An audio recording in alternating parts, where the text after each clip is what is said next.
Assalamualaikum warahmatullahi wabarakatuh. Saat ini kita sedang bersama Bapak Reza Ansari Regar, Sarjana Teknik, yang merupakan pemilik UMKM Usaha Mikro, Kecil, dan Menengah, yaitu Batik Siti Khadijah, yang berlokasi di Jalan Dr. Mansur, Medan.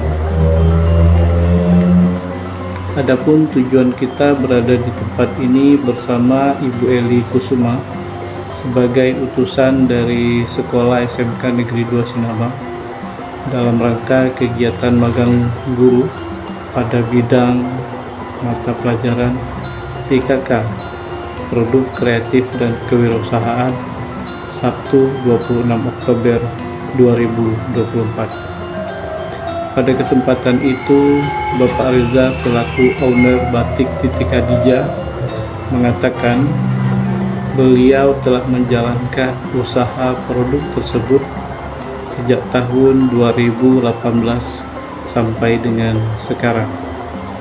Selain itu, beliau menjelaskan bagaimana kiat-kiat membuka sebuah usaha. Kemudian beliau juga menjelaskan proses pengolahan batik yang sebelumnya dari sebuah kain polos atau putih dapat diproduksi menjadi sebuah kain yang bercorak batik. Kemudian sebelum melakukan produksi tersebut, ada hal yang sangat menarik, yaitu pemanfaatan barang bekas yang didaur ulang menjadi sebuah cetakan batik.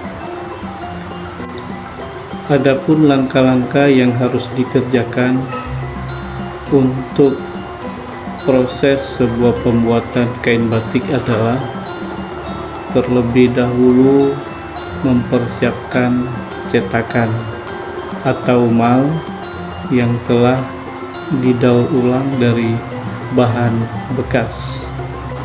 Lalu siapkan peralatan bahan yang dibutuhkan untuk proses pembuatan batik.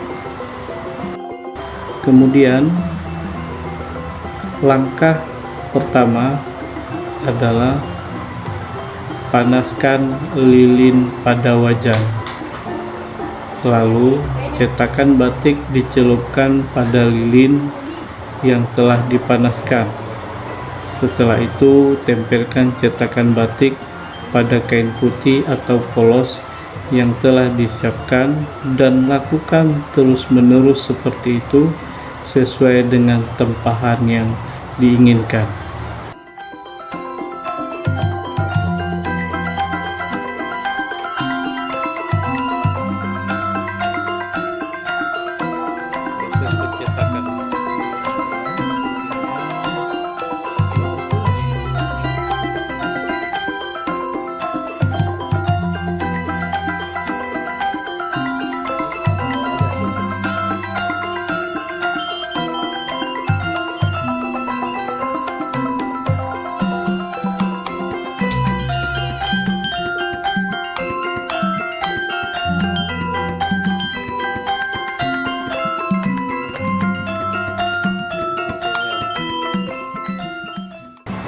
Yang kedua, mulailah melakukan pewarnaan pada kain sesuai dengan warna yang diinginkan. Lalu tunggu hingga kering, lebih kurang selama 1 jam.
Dan yang ketiga, setelah kainnya kering, usai pewarnaan, ambillah kain tersebut lalu direbus dengan air panas. Jadi begitulah tahapan dan proses pembuatan kain batik. Untuk lebih lanjut, informasi dapat ditulis di kolom komentar. Demikian, semoga dapat bermanfaat. Wassalamualaikum warahmatullahi wabarakatuh.